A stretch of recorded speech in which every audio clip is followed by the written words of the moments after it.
My mother-in-law was just with me, and she cooks really good food. I feel like I may have eaten too much and went to my chest. Maybe it's just the sweater. Ugh. I don't know why I'm doing that on camera.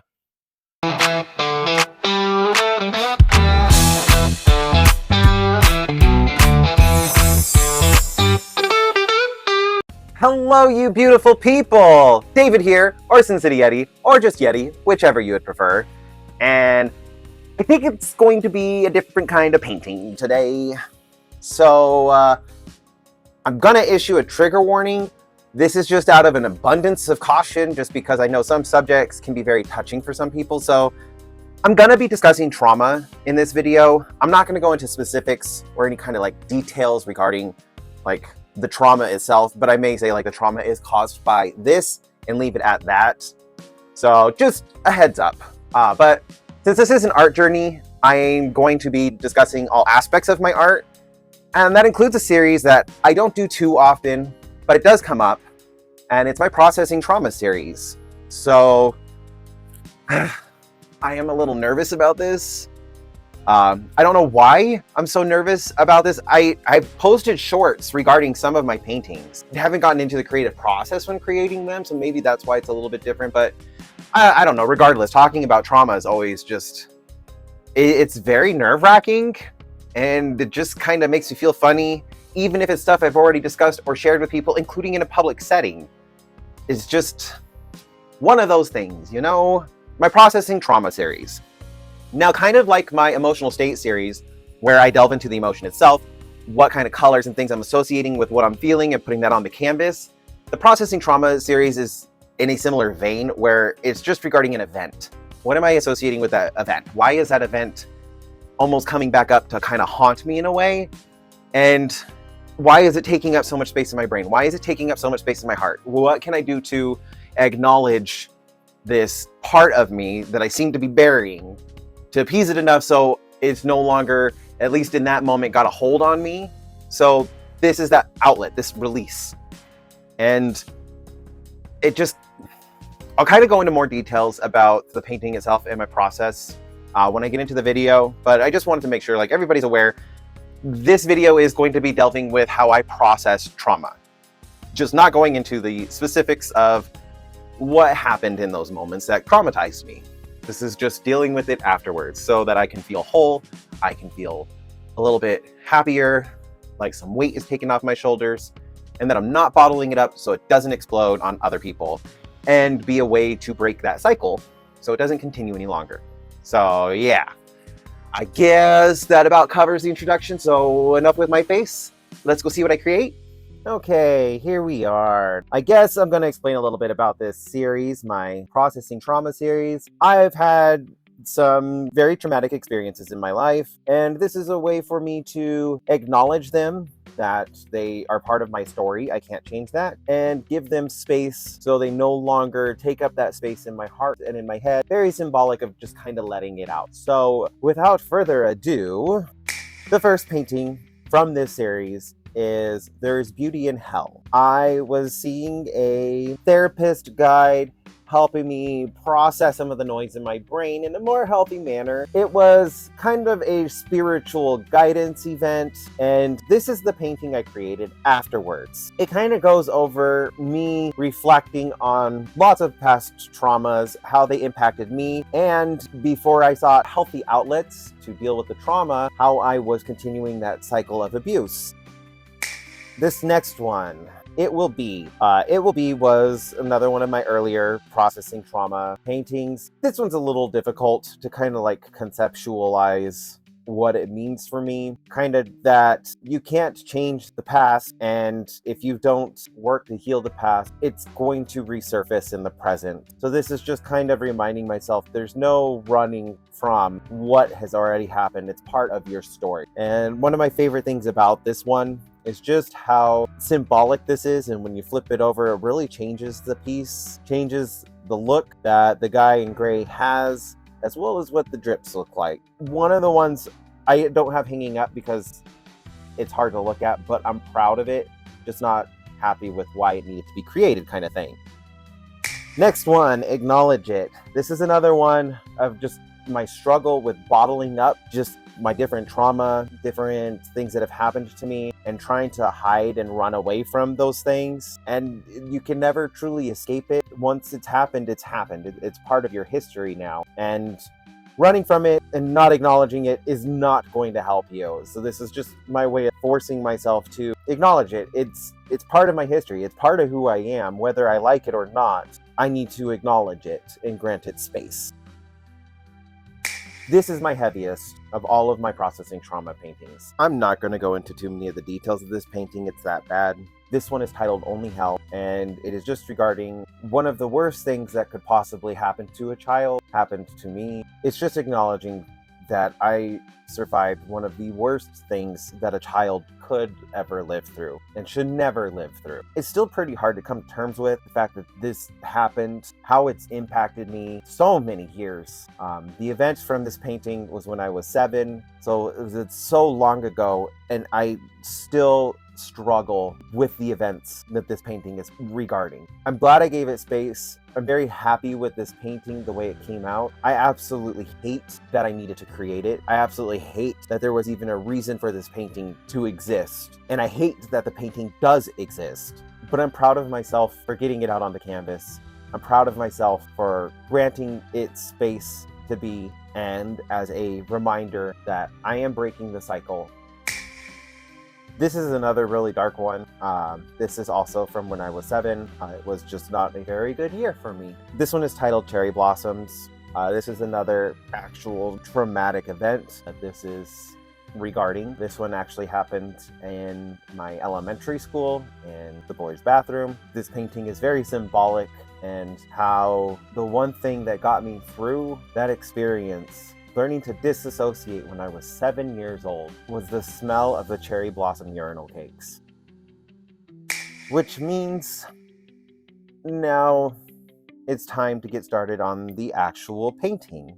These aren't paintings I seek out to create. More, I can feel that I am struggling and being triggered by something because of these traumatic events, that I'm going to have to kind of grapple and deal with it again. And so that's where this painting is coming in. I recently saw one of the most horrific videos I have ever seen on the internet. It brought me to tears. Such a disturbing video. And not only was the video disturbing, the comments were just some of the grossest things I have ever seen. The video broke my heart. The comments broke my heart. It triggered a lot of my unprocessed emotions regarding bullying and how I was bullied growing up, the things that have been spewed in my direction. So we're gonna grant this thing, this event, this part of me some space. I'm gonna reflect on it and maybe help it not eat me up so much on the inside.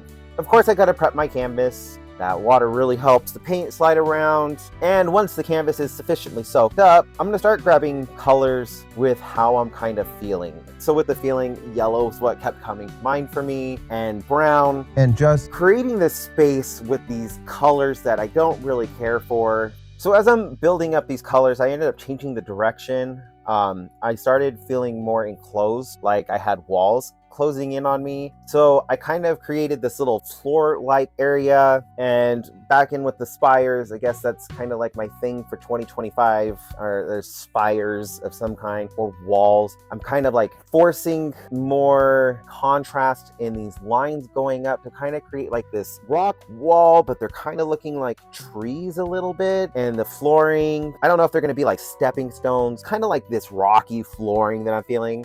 I apologize, my camera overheated. I didn't realize the sun was shining directly on my camera through the window and overheated it. Gosh, it's hot. So it stopped recording. I didn't do too much, so we're gonna go ahead and keep going with this now that I got that taken care of. And I'm just gonna keep bringing out the details of the flooring right here. One of the things that I feel a lot through different periods of my life when I was being bullied, is like I'm being pushed down into the ground. I get that kind of like tunnel vision, and it almost feels like the ground itself is pushing against my feet harder than I realized. Like maybe gravity feels more intense, and I'm kind of like pushing down into the ground. So I'm creating this like broken rocky ground. That's one of the things that I associated with it a lot, especially like growing up, being bullied, like just getting this tunnel vision and wondering why I was going through this just made me feel really small, claustrophobic, and just stuck where I was at. So I'm really just building up this setting.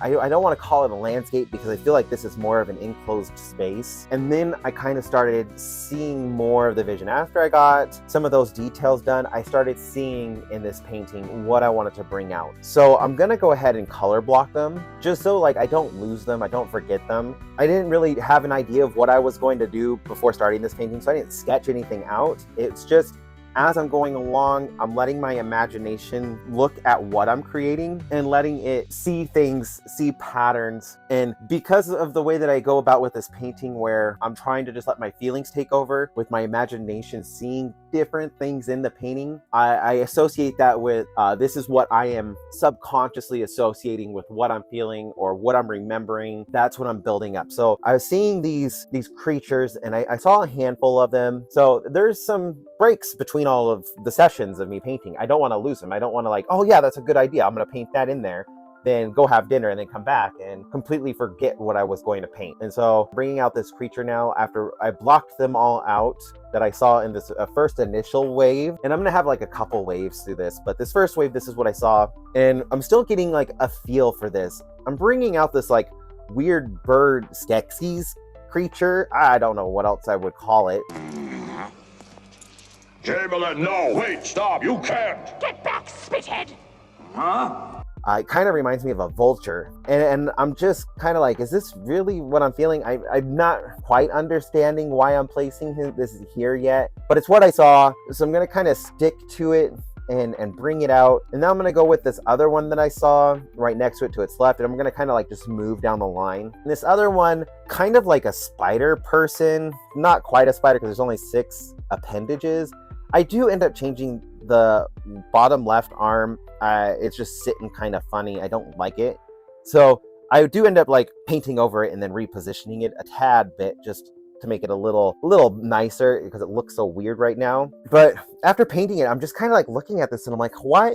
This is what I'm associating with this. I'm not like seeing a vision, like the end goal yet. I don't quite know where my brain is going. So I am like, it does cause me to lose a little motivation at times. And I try to just go to another spot on the painting because I don't want to lose the motivation. I want to get this out. It was taking up space in my mind. I want to get it out. So I end up going over to the next one. And this is where I started kind of seeing the vision. And it gave me a little bit more motivation after getting this tall guy holding on to the trees now. So the rocky wall is becoming kind of like trees through a dead forest. He's holding on to 2 trees, sticking his long neck head out, yelling towards the viewer at this point. And that's kind of like, okay, I see where my mind is going now with this a little bit better. So like after getting that one done, I kind of jumped back, added some more detail work to the other 2 that I had already done, and decided to go to another one to the left. This one's kind of like hanging almost with his legs wrapped around the tree, pointing and yelling at the viewer. And then I started seeing more of the creatures and stuff. Like my brain started seeing more things within the trees now that I was starting to see them as trees. And so again, I'm just going to kind of go through and start blocking out the ones that I'm seeing and fix up some of these trees as I'm going as well, just to kind of like add more depth to them while adding in these new set of creatures. All the ones I'm seeing now are within these trees. Who are you people? So I just want to make sure I'm not going to lose them. I can see different faces and things within the patterns. Let's bring them out. Let's get them taken care of. It's going to be what helps tie everything together and add to the symbolism of this painting and why I am associating this painting with bullying and just some of the comment sections on different things online. It's just helping with that vision that I'm now starting to see. And I ended up seeing quite a few of them, just bringing out every single one that I could see. I liked what I did with the eyes and the mouths of the ones in the foreground a little bit more, so I ended up adding that to all of the ones that I just saw and figured since they're in the trees, I kind of want to keep them in the shadows. I don't want them being super detailed, so I'm not going to make them super detailed. I'm going to leave them more shadowy and just have the glowing parts, their eyes and their mouths. When you're on the receiving end of bullying, at least for me, I went into tunnel vision a lot where everything else around me went black and really the only thing that I could see was the eyes and the mouth of the person who was screaming at me, yelling in my face, putting me down, attacking me in different ways. All I would see in those moments were their eyes and their mouth. So I thought that was a great way to kind of like associate what would happen to me, the disassociation I would go through just during these traumatic events, and how the comment sections on some videos online is very reminiscent of that. And then their words, their vitriol is just coming out on these videos. So I really liked that symbolism, and I'm glad that came up, and I continued to run with it. After kind of like adding a little bit of the shadowing to them to keep them more in the background, I decided to go onto another one of the foreground creatures. This is like another bug-like being mixed with a gorilla and a cyclops. I'm not really questioning why I'm making them look the way that I'm making them look. It's more just, this is what I saw in it, so let's just bring that out. I saw this gorilla creature, so we're gonna just go ahead and bring out this gorilla creature. Adding in its details, the highlights, its eyes, its mouth, it holding and onto the ground like it's barking and yelling at this one in the center. Like, I am realizing that everything is facing the center, so like the center being is going to be very symbolic of myself. And so that's all of these creatures are throwing all of this negative energy at this one in the middle. Now, after I got the gorilla done, I wanted to bring out the one above it, just so like all of these ones in the very background could get done and finished. This is another one where it's kind of like hanging on to the trees. Like,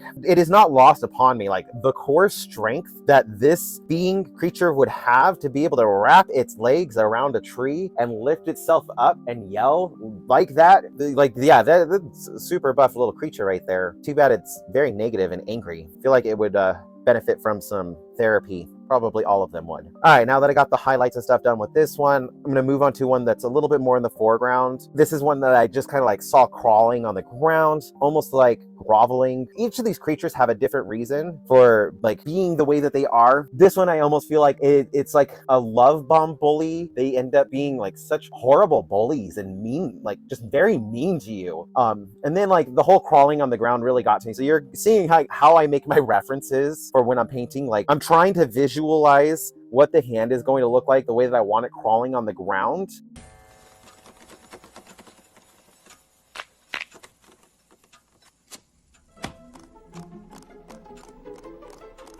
So I'm looking at it and I'm trying to study my hands and the movement and motion that I want to try to capture with that. So I'm just getting like that visualization in my mind for how do I want these hands to look. But as you can see, it did help give me the idea, the vision that I wanted for this. Got in some of the lowlights. Now I'm going in with the highlights and the eye and the mouth. All of them are going to have this same glowing eyes and mouth motif. Jumping over to the other side now, bringing in another one. This one's another bird-like creature. There is a mix of animals with these humanoid creatures. This is more stereotypical like gay bullying. I'm sure a lot of people have met that one gay guy who like grabs different stuff on you and like looks at you while making a face like, this is what you're choosing to wear, this is you, kind of thing. And I know it's just like part of that cycle of abuse. Like, they were probably very much so bullied and have very low self-esteem. But I just felt like a bird creature was really good because birds tend to be very flamboyant creatures. And now I'm starting to see a couple more. I also realized like the painting feels a little off balance. So I can see another creature, but I want to make sure that it's still balanced. I'm not throwing it off. So I kind of blocked it out, but immediately just went right into painting this creature that's up towards the top right. More like the person just in the background hurling insults, like very reminiscent of comments online where it's just kind of, you know, they're just there yelling. There's no purpose to it. It's just them being obnoxious kind of thing, but they're always in the background and they're not brave enough to come say it to your face. It's always the stuff that they're saying behind your back. So that's some of that energy that I'm pouring into him, getting his details out there. I can't put my finger on it, but he seems like a franchise character of some kind. I'm just not sure what. And then I saw another one across the side, across the painting. This one's like holding on, hugging onto the tree. And it's another one of like the bird creature kind of things, just squawking and yelling. And I thought like the top of the tree was just a really good spot for some bird creature who's just squawking and yelling nonsense and hatred and the vitriol.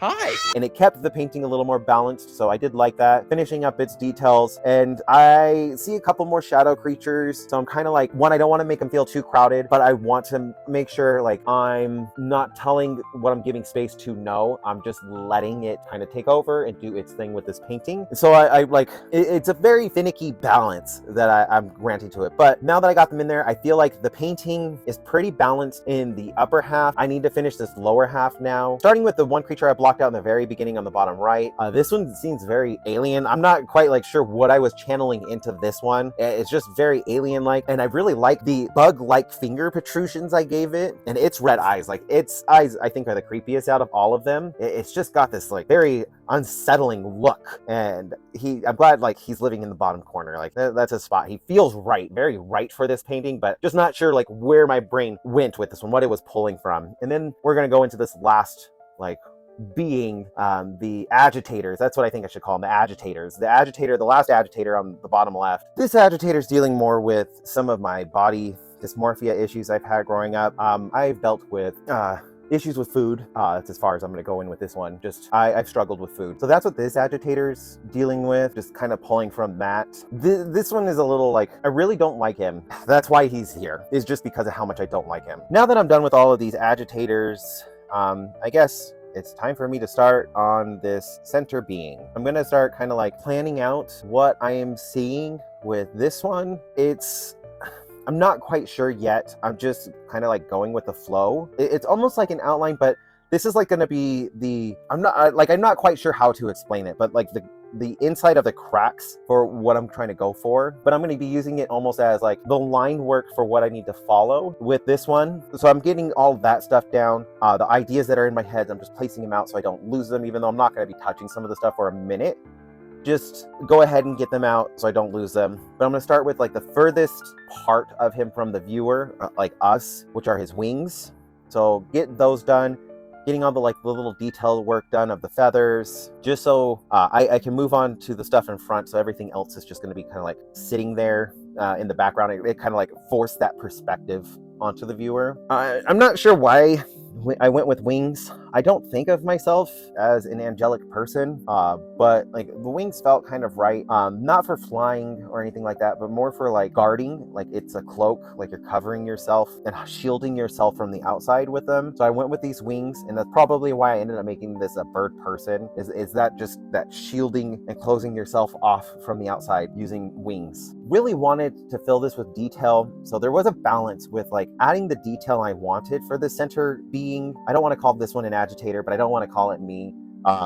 More like the guarded or guarding. It's not a guardian. I mean, it could maybe, yeah, we're gonna call him the guardian. So this guardian, I wanted to make sure there was still a balance. Like it still felt like the agitators on the outside, but also separate from them. So there was a balance between like not going too detailed or overly detailed with it, but just enough to set it apart from the others while still looking like the others. And so I'm adding in all the highlights and everything with this just to kind of like change up the way the detail work is going.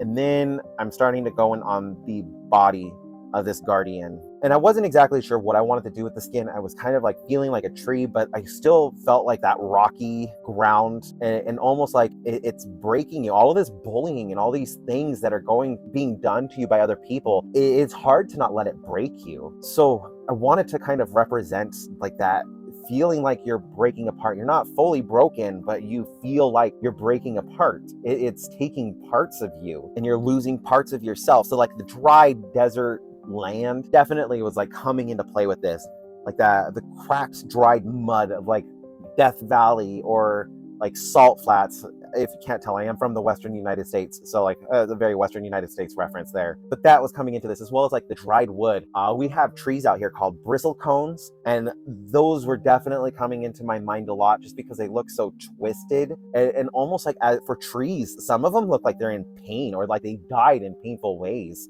So like that was definitely like coming into play with this, and I wanted to bring that more like into this guardian is made of.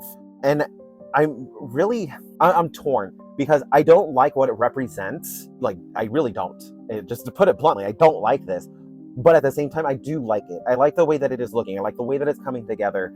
I like that I'm granting myself the time and the space to reflect on this, acknowledge it, so that I could let it go and not bottle it up, not continue holding on to it in whatever way it's currently holding on to me. And that is what I like about it, and what this is representing. And it's helped feel like there's some weight taken off of my shoulders because of it. And that's really what this is all about, is like helping take that weight off of my shoulders. And towards the end, I was definitely feeling a lot better, more at peace. And that reflected totally in how this guardian came out, the feeling at peace. So I'm finishing up the details, finishing up some of the highlights. I still wanted to make sure like the glowing bits are still like reflecting light, touching up anything that I don't feel like isn't quite vibrant enough, as well as the shadowing. Like I was looking at how I shadowed this creature, and it made me like really realize how none of the agitators are casting shadows on anything, and I didn't like that. So I went through and kind of touched that up so that they all are casting shadows on like whatever they're sitting on, laying on, hanging from. Once I was happy with that, getting the highlights, the lowlights, all that stuff done,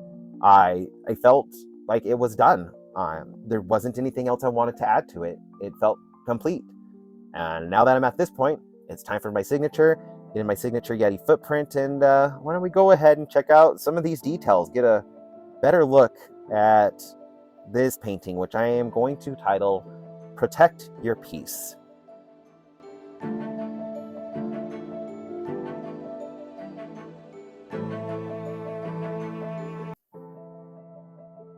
It's done.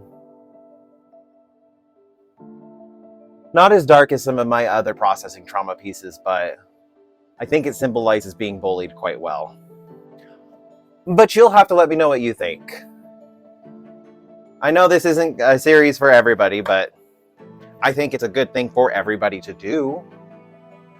Because it doesn't really matter who you are. Everybody's been through some kind of trauma, and bottling it up is not good or healthy for us. We got to let it out in our own ways that make sense for us. Mine just happens to be painting. And you know what? It might actually be good for us to see what other people do when they're processing through traumatic experiences, things that still seem to eat them up years beyond after events have already happened. So let us know down in the comments, what do you do to kind of help process traumatic events, and how you help yourself heal and feel a little bit better each day beyond. I think it would be good for anybody else who may be struggling with it to kind of see what others do, not just what I do, but maybe what some of you all do. I think it would be good for us to learn different kinds of healing techniques. I actually kind of want to hang it up. I really do like everything I put into it. I feel a little lighter, like some weight's been lifted off of my shoulders. There's just a weird tranquility afterwards of getting it out and no longer occupying all of the space in my head or in my heart. It's got its home. I put it out on the canvas. I sat with it. I reflected on it. I recognized it. I gave it space. So I'm not going to feel it exploding out. And that's what I think a lot of the issue comes from with, that cycle of trauma, is there's not a healthy outlet for it. People don't sit there and reflect on it or give it space. Nobody wants the traumatic experiences to happen to them, but it's a way for us to acknowledge that it happened. We can't take that away. It happened. It existed. It is what it is. How are we going to heal from it? How are we going to break this cycle? And that's what this series is all about. I don't want to do to other people what was done to me. I'm still growing and learning. There are things that, I did do in my past that I'm not very proud of, that I know were done out of the trauma I had experienced. So I needed to break the cycle. I needed to learn how to break the cycle. I needed to recognize that I was even in a cycle. And this series is helping that. So you'll have to let me know what you think. I hope you enjoyed this video. I hope you all have a wonderful day. Let me know down in the comments what you think of today's video. Be safe out there. Don't get lost. Don't get stolen. And I'll see you in the next video. Bye, you beautiful people.